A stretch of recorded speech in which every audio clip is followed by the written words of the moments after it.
Conversaciones desde la grada. Hoy nos visita virtualmente desde Italia la talentosa mezzosoprano peruana Jimena Llanos López de Castilla, a quien de inmediato vamos a darle la bienvenida al programa. Jimena, ¿cómo estás?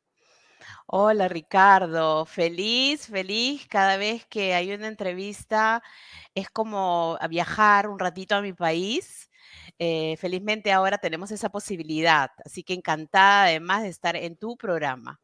Créenos que el gusto es todo nuestro. Jimena, cuéntanos un poco, para situar un poco a algunos oyentes, qué exactamente es un mezzosoprano. Un mezzosoprano es una cantante lírica, mujer, que tiene un registro de voz media, digamos, ¿no? Tiene un color vocal un poco oscuro, tiene un registro vocal mediano, tiene graves, también tiene agudos, pero tiene un centro de su registro muy rico y puede hacer un cierto repertorio. Las mezzosopranos también nos dividimos por repertorio. Hay el mezzosoprano ligero, el mezzosoprano lírico, mezzosoprano dramático, etcétera. Y son voces generalmente cálidas, son voces que se adaptan más a un repertorio un poco más dramático generalmente, y realmente es una voz que a mí me encanta, pero aprecio las demás voces también. Cuando son buenos cantantes, pues se aprecian todas las voces líricas. ¿Cuál es la diferencia, por ejemplo, entre un mezzosoprano y un contralto o una contralto? La contralto es el contralto sería la voz más grave aún, Ah, ok. ¿no? Son voces mucho más difíciles de hallar, ¿no? Generalmente en el este de Europa, por ejemplo, allí son más naturales, por una conformación física también, Ok. ¿no? Em, por ejemplo, generalmente en Perú es más fácil, aunque no quiero decir que todas las voces sean claramente, pero es mucho más fácil obtener voces más que van hacia el agudo, ¿no? De sopranos, de tenores. Generalmente el Perú ha sido una tierra que ha exportado sopranos y tenores. Yo he sido un poco un caso un poco especial, pero ha sido muy bello realmente también tener este registro, y me ha dado muchas satisfacciones en la vida realmente. Sí, me conversaba justo con el productor del programa antes y él me comentaba que, por ejemplo, en el panorama del canto moderno hay bastantes cantantes que son mezzosopranos. Bueno, no bastantes, pero algunas, ¿no? Cristina Aguilera, Amy Winehouse, Dido, Alanis Morissette, ¿no? O sea, que también son mezzosopranos, ¿no?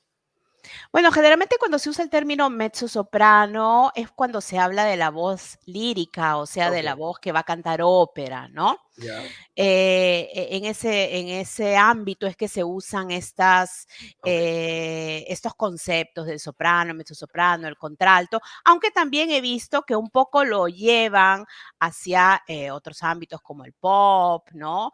La música moderna de ahora, pero es fundamentalmente, tradicionalmente, se usa para la música lírica. Claro, me imagino que están comparando simplemente la tesitura, el color de la voz para emparentarla, para hacer la analogía de alguna manera. ¿Cuándo te diste cuenta tú, canto llamativamente bien como para dedicarme a esto? En realidad no fui tanto que me di cuenta yo, sino más que nada, y creo que generalmente eso le pasa a la mayoría de cantantes líricos o de otros cantantes de otro género, son las personas que te rodean que se dan Ok. cuenta de eso, porque todo el mundo quiere cantar, y sobre todo cuando uno es joven, es adolescente, cuando está en Tiene esos pelo. años. Cuando está en esos años en que necesita mucho soñar, evadir, la música es un perfecto medio de evasión, ¿no? Y generalmente está muy relacionada con la época también de la adolescencia, donde los adolescentes necesitan evadir de una manera sana, creativa, y la música ayuda mucho a eso. Entonces, generalmente los chicos jóvenes cantan, tocan instrumentos, y es allí cuando alguien que tenga una buena voz, generalmente las personas que las rodean, pues aprecian, ¿no? Y se lo dicen y tienes que estudiar y canta aquí, canta allá, ¿por qué no entras a este coro? ¿Por qué no tocas con mi grupo? Y es así que creo que, al menos en mi caso, yo inicié así, ¿no? Porque no fue que yo me di cuenta que era una cantante. Y por qué el canto lírico y no el canto, digamos, más comercial, más pop? Yo probé, Ah, ok. sí, sí, me gustaba mucho en esa época, yo era muy, muy, muy, muy joven, me gustaba la música de la nueva trova cubana, me Uh, encantaba, sí, por esas armonías y sobre todo por esos textos, ¿no? Esas poesías maravillosas de los grandes cantautores, me encantaba, y hice varios conciertos, yo era muy joven, hice varios conciertos, pero me daba cuenta que cuando hacía ese repertorio me cansaba mucho vocalmente, ok. mucho. En cambio, cuando cantaba canto lírico, cuando utilizaba la respiración diafragmática y cantaba lírico, me cansaba muchísimo menos. Entonces, fue por una cuestión de comodidad en realidad. Me di cuenta que mi naturaleza me llevaba mucho más al canto lírico y bueno, y me empezó a gustar poco a poco. Alguna de esas canciones que te haya marcado, que te haya acompañado, que tú digas, qué linda era esa canción. Me encantaba cantar esa canción de la trova cubana, de la trova Sí, latinoamericana, hubo en una realidad. canción con la que yo gané un concurso, porque yo crecí en Chaclacayo, Mm. y en Chaclacayo, en la época en la que yo vivía, había muchos artistas. Era un ambiente muy bonito desde el punto de vista cultural, de distintas artes, y se incentivaba mucho. Y yo participé en un concurso de canto que quedé en segundo lugar con la canción, me parece que era, eh, El cantante, de repente te ayudo yo. creo que la cantaba Tania Libertad, Ya, esa ya. canción. Ay, pero no me acuerdo. Amar amando, tenía una de esas, que ella, No, ella tenía no una era voz esa. preciosa. Alfonsina y el mar, ¿será? No, Alfonsina ¿No? de Mar yo le he cantado después, y es Ya, más, yo la he incluido en mi repertorio de canciones líricas ya grande, ¿no? He hecho, inclusive aquí en Italia, he hecho varios conciertos, porque Alfonsina y el mar pertenece a un ciclo precioso, de canciones argentinas, claro, ¿no? Del compositor Ariel Ramírez claro. con el poeta Félix Luna, ¿no? Y Alfonsina y el mar es la canción número 5 de ese ciclo de 8 canciones. Entonces yo hice varios conciertos con el ciclo de canciones adaptadas para una voz lírica, ¿no? Y con una pianista, una bravísima pianista italiana que sabía mucho de repertorio latinoamericano. Entonces, es como traer, digamos, compartir con el mundo el repertorio latinoamericano de gran calidad, ¿no? Hacer esos, no son experimentos, pero digamos, es como abrir unas ventanas a las personas que están en otros países. Ese tipo de cosas me gustan mucho. Ahora, cuando tú cantas, ¿vives la historia o estás preocupada más de la técnica que de la historia misma? Por ejemplo, tú cuando vas cantando Alfonsina y el, o estás cantando Alfonsina y el mar, ¿te imaginas la situación de Alfonsina o separas? El cantante lírico tiene que dividirse en dos Ok. completamente. Una parte es la parte técnica, y allí tiene Ujú. que ser completamente racional y estar trabajando todo el tiempo, ¿no? Con lo que va a hacer a nivel técnico. Ajá. La otra mitad está completamente conectada con sus emociones y con vivir ese texto, vivir ese contexto, y no solo vivirlo, sino saber transmitirlo a quien te está escuchando y quien te Wow. está viendo, ¿no? No debe prevalecer ninguna de las dos mitades, porque si prevalece la parte técnica, voy a hacer una ejecución muy fría y no voy a involucrar, por más hermosa y maravillosa voz que yo tenga o por más gran técnica que pueda tener. Si en cambio prevalece la parte emocional, es muy peligroso, es muy peligroso. Claro, Entonces, porque ese equilibrio, los registros técnicos pueden perder calidad por justamente dejarte llevar por Se las pueden emociones. cometer errores, Claro, inclusive, te puedes olvidar el texto, te puedes olvidar la música, y eso hemos visto en la historia del canto lírico, cuántas veces ha pasado en ejecuciones importantes, en teatros importantes, ha pasado eso, porque los seres humanos no somos máquinas, los cantantes líricos no somos máquinas, y hay obvio. veces que hay días mejores o peores que otros. Entonces, Claro. sucede hasta las mejores familias, digamos, pero eso es lo que yo siempre enseño a mis alumnos, y eso se logra con experiencia, con madurez y con años de trabajo. ¿Cómo llegas a Italia? ¿En qué momento decides emigrar y te vas a vivir ahora? Tú vives donde nació Rossini, en Pésaro, ¿no? Rossini, sí. Él es el Yo del vivo en Barbero de Sevilla, Pesaro. ¿no? Claro, Exacto, exacto. Su obra más famosa, ¿no? El Barbero de Sevilla. Gioachino Rossini nació aquí en la ciudad de Pesaro, donde yo vivo desde hace 25 años. Y yo vine gracias al maestro Luis Alba, ya, al gran tenor Luis Alba. Así que podemos saludarlo por claro que sí. acá. Un gran maestro, una gran persona. Él me ayudó a poder venir aquí, me consiguió una beca en una escuela de canto en la provincia de Pesaro Urbino y yo pude, gracias a eso, pude venir a estudiar. Yo siempre seguí, después seguí estudiando, después entré a estudiar al Conservatorio Rossini de Pésaro y he estudiado tantos años, pero digamos que él me dio la ayuda para poder venir aquí a Italia y Y en quedaste. realidad seguir estudiando. Sí, y después me quedé porque me gustó mucho el ambiente. Esta provincia de Pésaro es Pésaro Urbino, se llama ahora la provincia, es una provincia maravillosa, un lugar maravilloso y aquí me he quedado, pues, siempre representando al Perú, porque en realidad yo siempre digo esto generalmente cuando tengo una entrevista en el Perú, el peruano que se va a vivir al extranjero no es que se olvidó de su país y que ya no le importa, ya se fue. No, nosotros representamos siempre, porque por más que yo pueda tener la ciudadanía italiana, eh, yo soy siempre considerada peruana y yo me considero peruana claramente, ¿no? Entonces, nosotros donde vamos, somos la cantante peruana, la mezzosoprano peruana, Claro, hacen la patria a lo profesora lejos. peruana, ¿no? Es siempre así. Entonces, puedo dejar bien o mal. Bueno, en general, creo que trato de dejar muy bien al Perú. Y por supuesto, y claro que lo haces, has además ganado una serie de premios y la consideración que tienen todos contigo allá también habla fantásticamente bien de ti y de tu trabajo. ¿Cómo llegas a la cantoterapia, que es una escisión, digamos, del canto lírico? Gracias a la pandemia. A ver, Gracias a la cuéntame. pandemia. Tú sabes que la pandemia llegó primero a Italia antes de expandirse por Europa, ¿no? Y a nosotros nos agarró realmente totalmente desprevenidos porque se consideraba que era un virus como tantos que entran ligeramente en Italia, pero ahí mismo son limitados y neutralizados, ¿no? No era la primera vez que venía un virus desde China, pero siempre se neutralizaban. Pero esta vez sucedió todo esto, ¿no?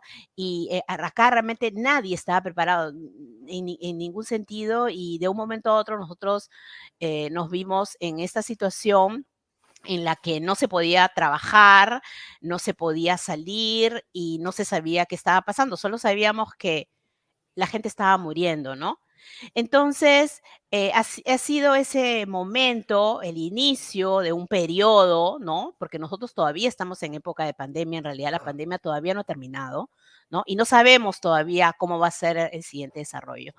Pero eso realmente me hizo entender cuánto era necesario pensar al canto desde otro ángulo, de acuerdo. porque yo enseñaba, siempre he enseñado desde hace muchos años que enseño canto, pero ya está el hecho de enseñar solamente a nivel técnico para que canten mejor y se exhiban o se presenten, ya no era en ese momento una posibilidad real que reflejaba lo que estaba sucediendo. Se necesitaba algo más, porque me llegaban alumnos en situaciones de mucha crisis personal. de varios lugares, porque yo tuve que también aprender a enseñar por internet, cosa que nunca había hecho, ¿no? Pero era la única opción. Y enseñar técnica vocal por internet no tenía sentido. Era crear otro método de trabajo. Y es así como empecé a investigar y encontré ya la existencia de la cantoterapia aquí en Italia. Hay libros escritos por psicólogos, por investigadores sobre la cantoterapia en italiano, y es así como empecé a informarme, a investigar, y luego decidí hacer un curso para poder profundizar más sobre esta metodología, ¿no? Que yo en realidad la he readaptado a lo Ya, que es la clase de canto que un profesor de canto o un maestro de coro amateur puede realizar, porque no se trata de sesiones, no es ok, musicoterapia, ok. es una metodología de enseñanza que utiliza los beneficios del canto a nivel que hay a nivel neurológico, a nivel respiratorio, a nivel endocrino, a nivel psicológico, y construye una clase de canto para llegar a esos objetivos. Y además me imagino que, claro, reduce el nivel de estrés y eleva también el sistema, mejora el sistema inmunológico, ¿no? O sea, Exacto, exacto. Una de las cosas es también la estimulación del sistema inmunitario y nos ayuda también a estimular la dopamina, la oxitocina, los las hormonas, neurotransmisores. las hormonas y los neurotransmisores que necesitamos para estar bien, para bajar el estrés y para poder sentirnos mejor. En realidad, me he dado cuenta en desde que inició la pandemia, que estoy trabajando con esta manera de acercarme al alumno, que cada vez me sorprendo realmente por cómo las personas con distintas situaciones completamente diferentes tienen beneficios. Y aquí ya el canto se ve desde otro punto de vista. Ya no se ve el canto como una expresión virtuosa o una expresión académica. No, eso es para los profesionales. Yo aquí hablo de la gente común y corriente, digamos, que tiene que cantar, que no tiene por qué no cantar. Importa menos la técnica y más el beneficio terapéutico que se tiene debido al canto, ¿no? Digamos que hay un desarrollo técnico O- vocal, lo hay, pero está adaptado a la realidad del alumno en ese momento. claro, O sea, se elimina el desfase entre ya. la situación del alumno y los objetivos que de repente yo puedo tener, ¿no? Se elimina. Los objetivos se adaptan a la situación del alumno. ¿Y acá en Lima te contactaron los de Sanarte? ¿Te vinculaste con ellos? Cuéntanos un poquito. Claro, porque al mismo tiempo, durante la pandemia, también Sandra Casinelli y Milagros Flores de Sanarte Ujú. también tuvieron las mismas ideas, ¿no? Era cómo podemos nosotros ayudar a la población, ¿no? Tan golpeada en el Perú por la pandemia, cómo podemos ayudarla a través de las artes, ¿no? Porque Sanarte se ocupa de distintas artes. Y justamente ellas vieron también el trabajo que yo estaba haciendo aquí en Italia con la cantoterapia. Entonces, tenemos muchas cosas en común con Sandra y con Milagros, y es así como ha nacido nuestra colaboración desde el año pasado. Hemos hecho realmente cosas maravillosas. En un año, si miro hacia atrás lo que hemos hecho un curso gratuito para enfermeras en primera Guau, línea COVID. Hicimos un curso bravo. para médicos en primera línea COVID. El curso para enfermeras eran enfermeras que estaban en distintas zonas del Perú. Aprovechamos el medio virtual, ¿no? En distintas zonas del Perú. El curso para médicos se hizo en distintos hospitales de Lima que estaban también ellos en primera línea COVID, y eso nos trajo lindas satisfacciones realmente. También acabamos de hacer un congreso sobre el canto como terapia, donde hemos tenido 11 expositores, que han incluidos médicos, psicoterapeutas y profesores, etcétera, que han hablado desde su punto de vista de trabajo, desde su campo de trabajo sobre los beneficios que trae a las personas el cantar, ¿No? ¿no? Qué maravilla, ¿no? Porque uno tiene la idea a veces de que el arte simplemente sirve para solazarse sensorialmente y olvida este otro aspecto que tiene la actividad artística que tiene que ver con lo terapéutico, lo curativo y el crecimiento personal, ¿no? Claro, para la salud. Pero Ricardo, eso que tú dices es cierto. O sea, el canto realmente Sí, claro, tiene también esa parte, ¿no? Esa parte de diversión, de evasión, de sentirme feliz, de entrar en la parte de la creatividad. Y eso es muy claro, importante, ¿no? Em, pero además de eso, tiene todo esto de lo que estaba hablando y que ha venido, sobre todo ha venido hacia afuera a partir de los años 90 con el inicio del uso de las neuroimágenes, claro. ¿no? Ahora podemos ver qué cosas suceden en el cerebro cuando cantamos, por ejemplo. Y hay cantidades de investigaciones. Yo cada mes tengo que ir a leer nuevas investigaciones porque Claro. siguen Tiene un saliendo, siguen respaldo académico, saliendo. científico, claro. Sí, en los últimos años, la última década, realmente las investigaciones científicas, los estudios científicos sobre todos estos beneficios del canto, sobre todo en Inglaterra, Kent, en Canadá, Claro. en Estados Unidos, en Francia, también Italia, están realmente yendo muy rápido con todos los beneficios, inclusive para grupos específicos de población, como por ejemplo el canto, qué cosa genera en personas con Alzheimer, por ejemplo, o con Parkinson, con problemas de déficit de oído inclusive, con problemas respiratorios post-COVID o con enfermedades crónicas respiratorias, por decir poquísimas, ¿no? Bueno, me parece maravillosa esta idea de sanarte, pero ¿cómo hace cómo hacen las personas para contactarse con Sanarte, Jimena? Bueno, es muy fácil. Sanarte está en Facebook. La pueden encontrar la página de Sanarte. Es Sanarte, Programas para la Salud y el Bienestar a través del Arte. Y además en Instagram está como Sanarte Terapias Artísticas. Así que ya lo saben, ahí está, Sanarte, terapias artísticas.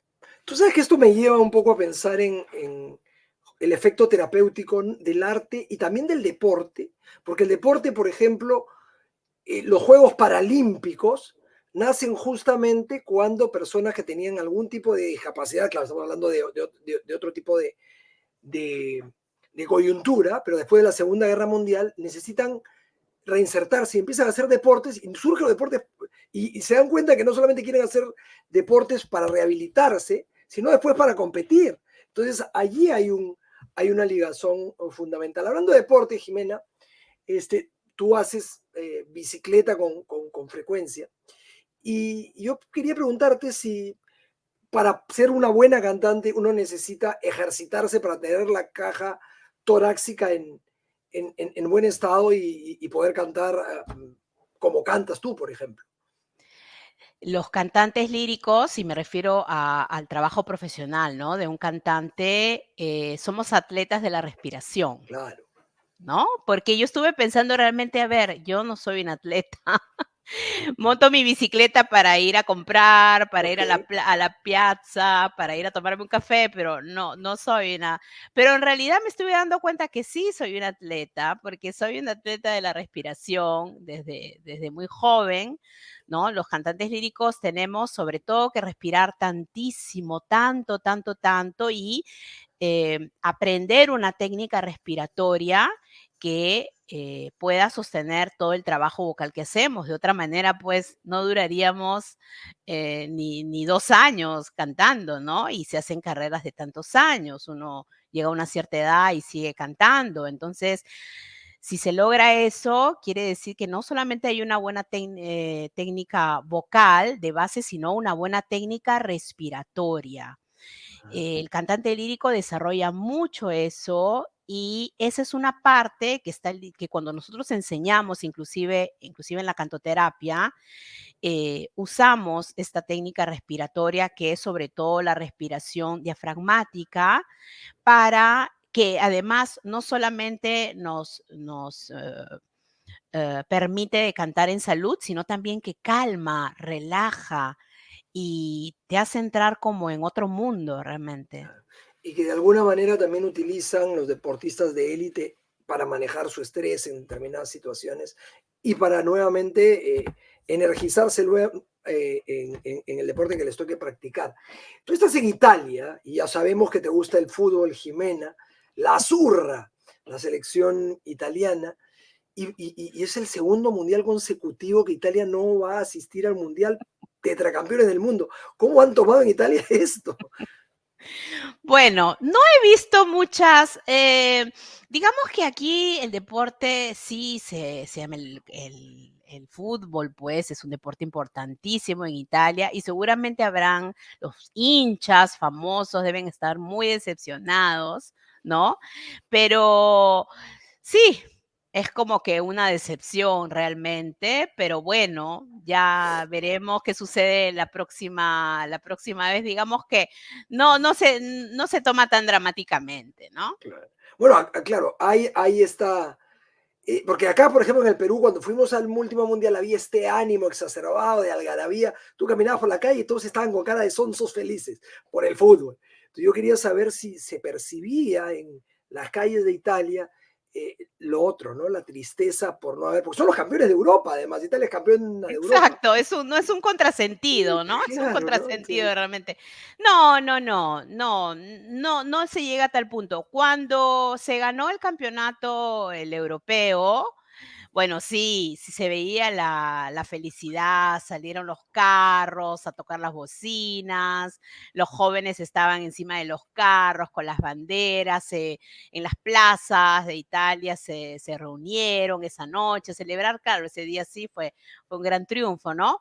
Pero no he visto, más bien cuando sucede la otra parte es como que lo toman con bastante distancia. claro. Y me parece que es lo mejor que hay que hacer, porque tampoco el deporte es para alegrarse, no para entristecerse. No, mira, claro, nosotros estamos ya, ahorita a mí, por ejemplo, ¿qué me preocupa? Que no vayas, hay ya una idea, Perú a clasificar al Mundial ahorita tiene un partido en el que se decide si va o no ir al Mundial, y la gente ya está asumiendo que estamos en el Mundial y nos falta todavía este partido.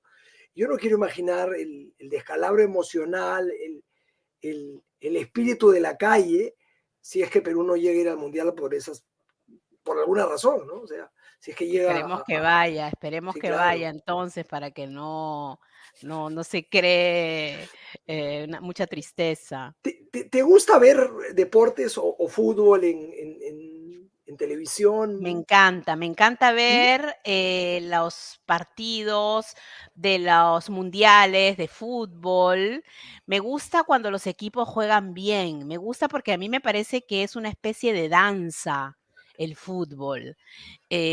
Aprecio y me doy cuenta que cada selección, por ejemplo, en los mundiales, ¿no? Cada selección, cada nacional tiene una manera suya de hacer este baile, ¿no? Y eso me encanta. Me gusta porque creo que llevan al deporte realmente a un gran nivel de virtuosismo y de repente yo lo veo desde como artista, ¿no? Claro, Entonces, sí, disfruto mucho eso. Generalmente en el fútbol me gusta mucho, también me gustan las olimpiadas invernales también, que se ve mucho acá, los mundiales de natación, por ejemplo. Sí, se ven deportistas con grandes técnicas y se piensa, bueno, al menos yo pienso, dedicándome al canto y sabiendo los sacrificios que hay que hacer cuando uno tiene un objetivo, pienso todos los sacrificios que hacen ellos, ¿no? Claro. La disciplina que hay detrás de todo eso que nosotros vemos unos segundos o una hora, ¿no? Poco tiempo, pero ahí detrás hay un año de trabajo, hasta varios años de trabajo, y eso es lo que me parece realmente increíble y que admiro mucho en los ¿No? deportistas. Que en Italia, curiosamente, que es un lugar artísticamente estético y han practicado antes un fútbol más bien austero llamado catenaccio y ha sido muy efectivo y que es defenderte muy bien y después contragolpear y ganar. O sea, no es un fútbol de lucimiento, si bien era muy efectivo. Y pensaba en el contrasentido, ¿no? Porque por otro lado, Italia en otras artes, vamos a suponer que el fútbol es arte, sí es mucho más exuberante, ¿no? Para llamarlo de alguna manera. Y en el fútbol han sido más bien amarretes y sin embargo exitosos, ¿no? Mira qué curioso, ¿no? Eso es lo que me Pero da el fútbol de los últimos años, a mí me parece mucho más estilizado, mucho No, más claro, ha cambiado. elegante De el acuerdo. fútbol italiano, que es el fútbol que yo he apreciado, ¿no? O Sí, sea, claro. el que yo he tenido el placer de apreciar y me encanta porque no veo ese modo de jugar en otros equipos europeos. De acuerdo, pero ¿sabes qué ha pasado? Mira, es lo curioso. Han renunciado, han tratado de ser más estéticos y han dejado de ir al mundial. O sea, parece una locura, ¿no? Sí, no, no, Sí, realmente que no estén en el mundial es increíble, pero ya me parece que es la segunda vez que no van al mundial, así consecutiva. que exacto, así que ya a este punto terminaremos acostumbrándonos de repente, Sí, espero que sí, no. sí. Un placer, la verdad, haber conversado contigo el día de hoy. La última. ¿Cómo ayuda el arte y el deporte a una sociedad? Ah, qué gran pregunta, me tenías reservada para el final. Bueno, obviamente yo como artista soy de parte, ¿no? Digamos. Pero soy también una persona de estas, de la sociedad, ¿no? En general. Soy una profesora también, porque yo enseño en colegio, enseño música, además de enseñar cantoterapia. Y yo considero que para ser personas mejores, y esto lo veo en mis alumnos, sobre todo en los niños, para ser personas mejores y futuros adultos, tenemos que ser personas enriquecidas, De acuerdo. enriquecidas, y no nos vamos a enriquecer solamente jugando con la PlayStation o estar pegados en el celular o en el iPad, ¿no? Nos vamos a enriquecer a través de la cultura, a través del deporte, a través de todo lo que nos haga ser mejores seres humanos. Y por eso no debemos olvidar, sobre todo en estos momentos en que a veces se ve demasiada superficialidad, que nosotros, de dónde venimos, ¿no? Y hacia dónde todavía tiene que ir el género humano, ¿no? Entonces, no ver solamente este pedacito de estos años de ahorita, sino qué somos y hacia dónde vamos. Y en esto el deporte y la cultura son parte de nosotros, Un ¿no? placer realmente haber conversado con Jimena Llanos el día de hoy. Un placer. Un Jimena, placer gracias por para haber mí. venido a conversar desde la grada. Un placer para mí estar con ustedes. Veía siempre tu programa y estoy feliz ahora de también estar yo en tu programa, Ricardo.